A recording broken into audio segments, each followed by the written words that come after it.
volta e nesta edição recebemos em nosso estúdio a psicóloga clínica e jurídica Juliana Freitas, que desde 2011 trabalha no projeto Menina Abusada, desenvolvido pelo Ministério Público da Paraíba em parceria com a Associação Missão Restaurando Vidas. O objetivo do projeto é combater e prevenir o abuso sexual praticado contra crianças e adolescentes. Doutora Juliana, seja muito bem-vinda ao nosso estúdio. Obrigada. Doutora, quais os prejuízos psicológicos que o abuso sexual pode trazer para a vida de uma criança?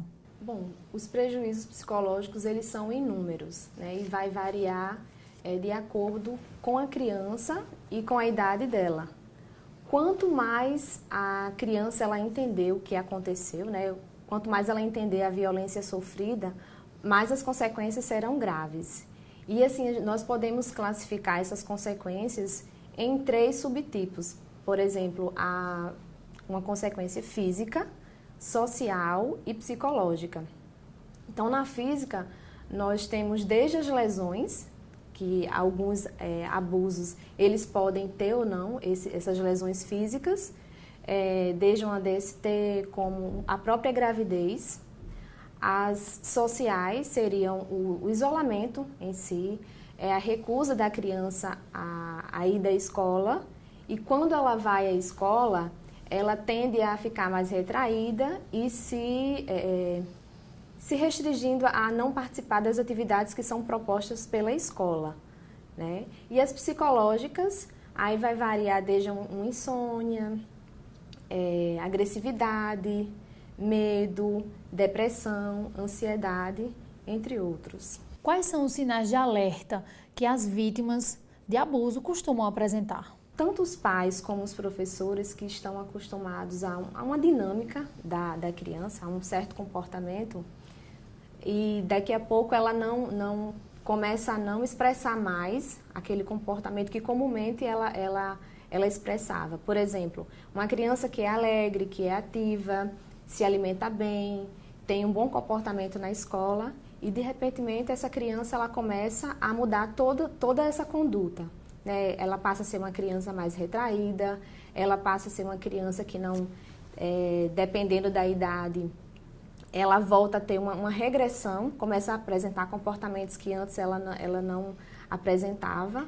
Então ela fica calada, ela tem um choro fácil. Isso são os sinais de alerta, né? E aí os pais, tanto os pais como os professores, têm que começar a observar o porquê que essa criança ela tinha um comportamento e, de repente, ela começa a apresentar outros. Como a família e os professores podem atuar no combate a esse tipo de violência? Primeiramente, não só com relação à questão da violência, né, do abuso em si, mas como qualquer outra problemática que a criança pode vir apresentar, a melhor solução ainda é a orientação. Então, os pais, os professores, eles têm o dever, né, de orientar essa criança, orientar esse adolescente. Elas precisam saber que existe esse tipo de violência e que elas estão passíveis a isso, né? Nós nunca sabemos onde e como isso pode acontecer. Então, a melhor prevenção ainda é a orientação. E aí, a partir do momento que essa criança ou esse adolescente, eles são orientados, eles vão saber, né, que existe, e eles podem até coibir a ação, eles podem evitar que o abuso aconteça, né? Não é verdade? E assim, eu me sinto muito à vontade para citar agora o projeto Menina Abusada, que nós estamos viajando pelo estado, viajamos já a algumas cidades, fazendo esse trabalho de conscientização. Então, nós trabalhamos com os pais, com os professores, com os profissionais da saúde e da assistência social, fazendo toda essa divulgação, toda essa preparação, que para eles passarem essa orientação para os alunos, eles precisam também estarem preparados. Então, nós fazemos esse trabalho.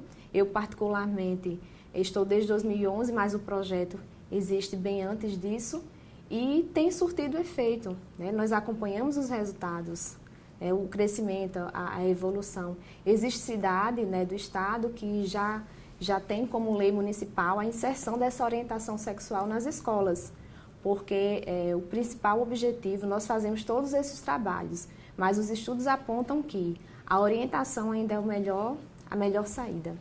No caso de uma criança muito pequena, que não consegue se expressar nem falar o que está acontecendo, como identificar se ela está sendo vítima de abuso sexual? Quando existe isso, pelo fato dela não falar, ou por medo ou por vergonha, como eu falei anteriormente, de alguma forma ela vai expressar.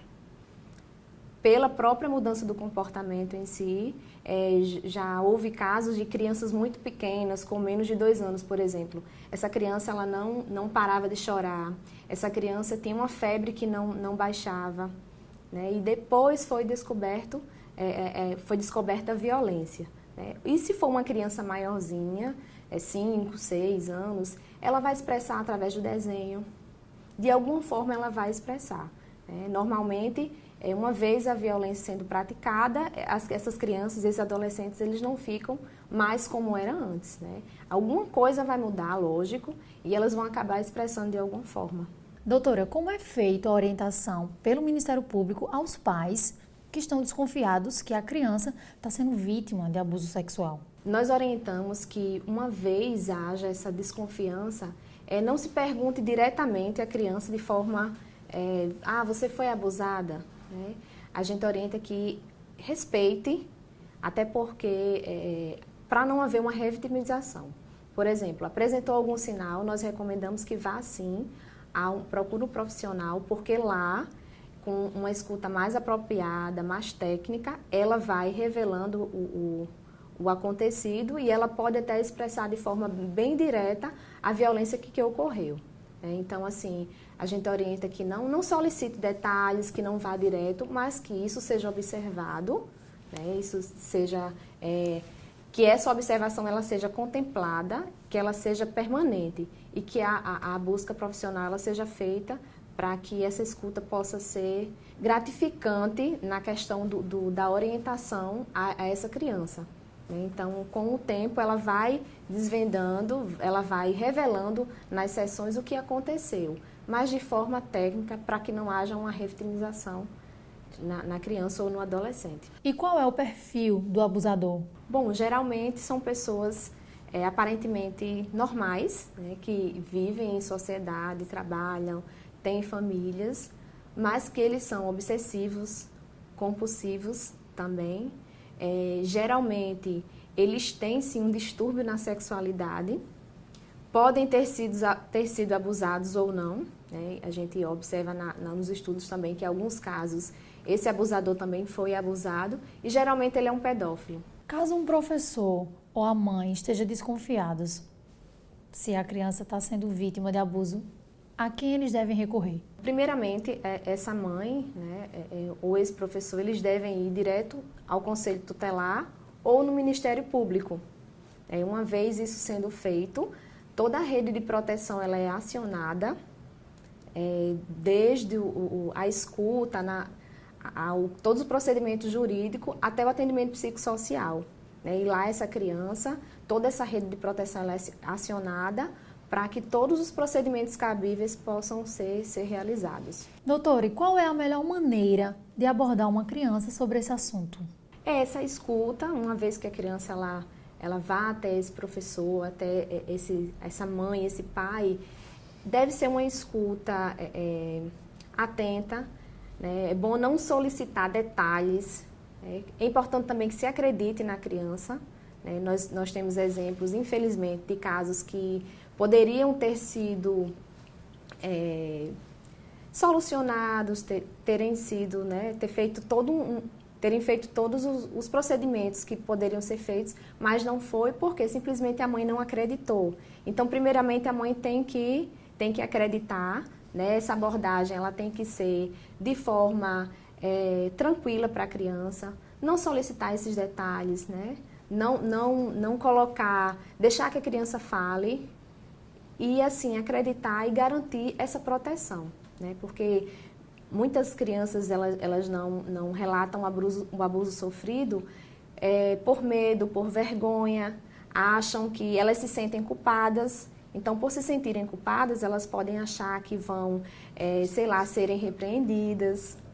Né? Então, assim, ela tem que ser... Por isso que tem que primeiro acreditar nessa criança e tornar essa escuta o mais confortável possível. Doutora, para finalizar nossa entrevista, gostaria que a senhora explicasse aos telespectadores como é feito o tratamento com as vítimas de abuso sexual para que seja possível minimizar as sequelas deixadas por esse tipo de violência. As sequelas, elas são possíveis sim de serem minimizadas. Isso vai depender muito da idade da criança e como ela entendeu todo o processo. E aí foi como eu falei no início, quanto mais ela tem ciência do que aconteceu, mais graves serão as consequências. Mas isso pode sim serem trabalhados, tanto a própria escuta psicológica em si, como outros trabalhos de forma lúdicas. E algumas crianças, elas superam normalmente, né? Com o tempo, com o passar do tempo, essas sequelas são minimizadas, elas conseguem ter o seu desenvolvimento na infância, na adolescência, podendo chegar à vida adulta normalmente. Já outras crianças, elas podem levar isso para a vida toda. Ou às vezes trabalham alguns aspectos, mas vai ter sempre alguma coisa que não consegue, sei lá, às vezes ela não consegue casar, porque ela trabalhou todos os aspectos, o convívio em sociedade e outros aspectos que ela possa vir a surgir na vida.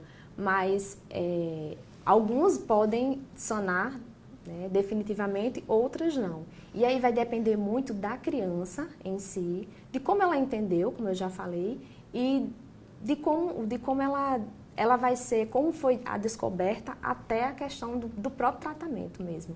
Mas essas consequências podem sim serem trabalhadas. Doutora, muito obrigada pela entrevista. O MPTV termina aqui. Outras informações sobre a atuação do Ministério Público Paraibano você encontra no portal www.mpbb.mp.br. Até o próximo programa.